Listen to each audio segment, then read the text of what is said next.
ವಾಸಸ್ಥಾನ ಈ ಸುಪಾರ್ಶ್ವ ಗುಹೆ. ಈ ಗುಹೆಯ ಒಳಗೆ ಯಾರೇ ಪ್ರಯಾಣಕ್ಕೆ ಹೊರಟರೂ ಅವರು ಕಾಶಿಗೆ ಹೋಗಿ ನಿಲ್ತಾರೆ ಎನ್ನುವುದು ಇಲ್ಲಿನ ಸ್ಥಳೀಯರ ನಂಬಿಕೆ. ಆದರೆ ಅದು 100 ವರ್ಷಗಳ ಹಿಂದಿನ ಮಾತು. ನಮಗಂತೂ ಕಾಶಿ ಕೈಲಾಸ ಯಾತ್ರೆ ಬೇಕಾಗಿರಲಿಲ್ಲ. ಸಾವಿರಾರು ವರ್ಷಗಳ ಇತಿಹಾಸ ಇರೋ ಸುಪಾರ್ಶ್ವ ಗುಹೆಯ ರಹಸ್ಯ ಕಥೆ ಹುಡುಕೋದು ನಮ್ಮ ಉದ್ದೇಶ. ಆಗ ಆರಂಭವಾಗಿದ್ದೇ ಆ ಭಯಾನಕ ಹಾದಿಯ ಪಯಣ.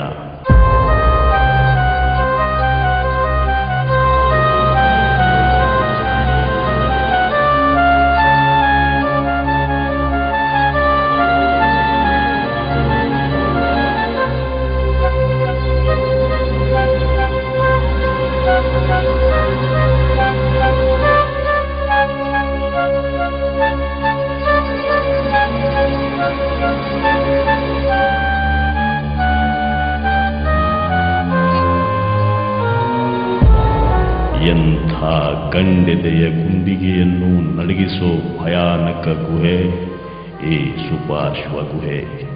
ಸ್ಥಳೀಯರ ಸಹಕಾರದೊಂದಿಗೆ ಗುಹಾಯಾನಕ್ಕೆ ಹೊರಟ ನಮ್ಮ ತಂಡಕ್ಕೆ ಮೊದಲು ಎದೆ ನಡಗಿಸಿದ್ದೇ ಈ ದೃಶ್ಯ.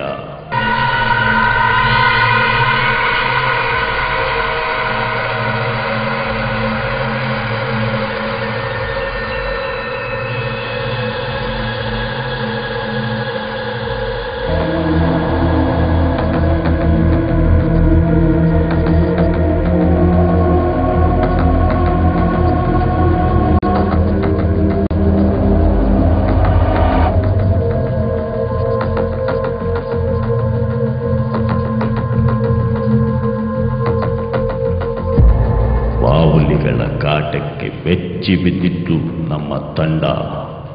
ಆ ಥರ ನಮ್ಮ ಪಯಣ ಏನಾಯಿತು ಅದನ್ನು ತಿಳಿಯೋಕೆ ಮುಂಚೆ ಬನ್ನಿ ಈ ಭಯಾನಕ ಗುಹೆಯ ಬಗ್ಗೆ ನಿಮಗೊಂದಿಷ್ಟು ಐತಿಹಾಸಿಕ ಮಾಹಿತಿ ಕೊಡ್ತೀನಿ. ಇಲ್ಲಿ ಸುಪಾರ್ಶ್ವ ಗುಹೆ ಅಂತಂತಿದೆ.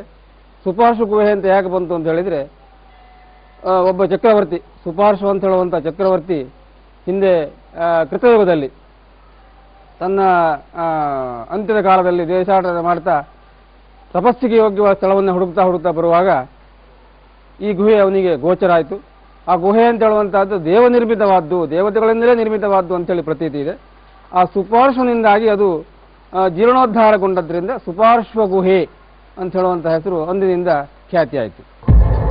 ಇದು ಈ ಸುಪಾರ್ಶ್ವ ಗುಹೆಯ ಐತಿಹ್ಯ.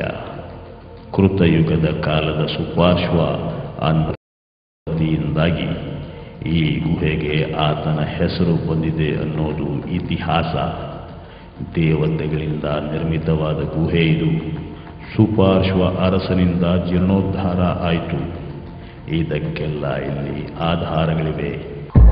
ಆ ಗುಹಾದ್ವಾರದಲ್ಲಿ ಸಾಕ್ಷಾತ್ ಈಶ್ವರನಿಂದಲೇ ಪ್ರತಿಷ್ಠಾಪಿಸಲ್ಪಟ್ಟಂತಹ ಸಿದ್ದೇಶ್ವರನ ಮೂರ್ತಿ ಇದೆ. ಗುಹೆಯಿಂದ ಸ್ವಲ್ಪ ಮುಂದಕ್ಕೆ ಹೋದರೆ ಮಹಾಕಾಳಿ, ಮಹಾಲಕ್ಷ್ಮಿ, ಮಹಾಸರಸ್ವತಿ ವಿಭಿನ್ನ ಲಿಂಗಗಳಲ್ಲಿ ಉದ್ಭವವಾಗಿದೆ.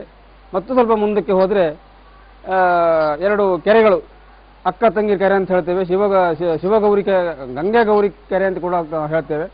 ಅದಕ್ಕೂ ಮತ್ತು ಮುಂದಕ್ಕೆ ಹೋದರೆ ನಾಗನ ಶಿಲೆಗಳು ಅಲ್ಲಿ ಗೋಚರಿಸ್ತದೆ.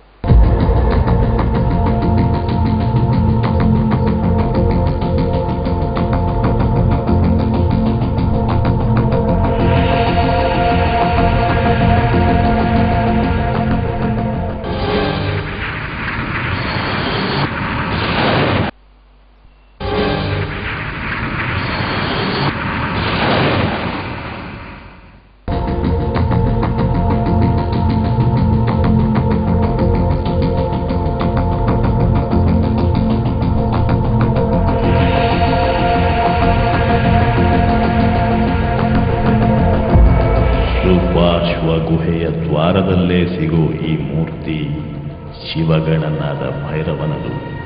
ಸುಪಾರ್ಶ್ವರಾಜನ ತಪಸ್ಸಿಗೆ ಗುಹಾದ್ವಾರದಲ್ಲಿ ಕಾವಲು ಕುಳಿತಿದ್ದವನು ಈ ಭೈರವ ಅನ್ನೋದು ಕತೆ. ಒಳಗೆ ಹೋದ ಹಾಗೆ ದೇವತೆಗಳ ವಾಸಸ್ಥಾನ ಇದೆ ಎಂತಾರೆ ಸ್ಥಳೀಯರು. ಮತ್ತು ಮುಂದಕ್ಕೆ ಹೋದರೆ ನಿಮಗೆ ಸಿಗೋ ನದಿ ಮೂಲದಲ್ಲಿ ನಾಗಶಿಲೆಗಳು ಕಾಣ್ತಾವೆ ಅನ್ನೋದು ಇವರ ಅಭಿಪ್ರಾಯ. ಈ ನಾಗದ ಶಿಲೆಗಳಲ್ಲಿ ಯಾಕೆ ಬಂತು ಅಂತ ಹೇಳಿದರೆ, ಅಲ್ಲೇ ನಾಗದ ಶಿಲೆಯ ಬುಡದಲ್ಲೇ ಒಂದು ತೀರ್ಥ ಹರಿದು ಬರ್ತದೆ, ಅದಕ್ಕೆ ನಾಗತೀರ್ಥ ಅಂತ ಹೇಳ್ತಾರೆ. ಆ ನಾಗತೀರ್ಥವು ಇಲ್ಲಿ ಕೆಳಗೆ ಬಂದು ಈ ಕುಬ್ಜಾ ನದಿಯನ್ನು ಆ ನಾಗತೀರ್ಥ ಸಂಗಮವಾಗುವಲ್ಲಿ ಇಲ್ಲಿ ಒಂದು ಮುನಿಗಳ ಆಶ್ರಮ ಇತ್ತು, ರೈಕ್ವ ಮಹಾಮುನಿಗಳು ಅಂತೇಳಿ. ಅವರು ಬ್ರಹ್ಮರ್ಷಿಗಳು, ವೇದಾಂತ ಎಲ್ಲ ಜ್ಞಾನವನ್ನು, ಅಖಂಡವಾದ ತಪಸ್ಸನ್ನು ಹೊಂದಿದಂತಹ ಒಂದು ಮಹಾಮುನಿಗಳು, ರೈಕ್ವ ಮಹಾಮುನಿಗಳು. ಅವರ ಆಶ್ರಮದ ಮುಂಭಾಗದಲ್ಲಿ ತಾಯಿ ಪಾತಾಳದಿಂದ ಆವಿರ್ಭವಿಸ್ತಾಳೆ.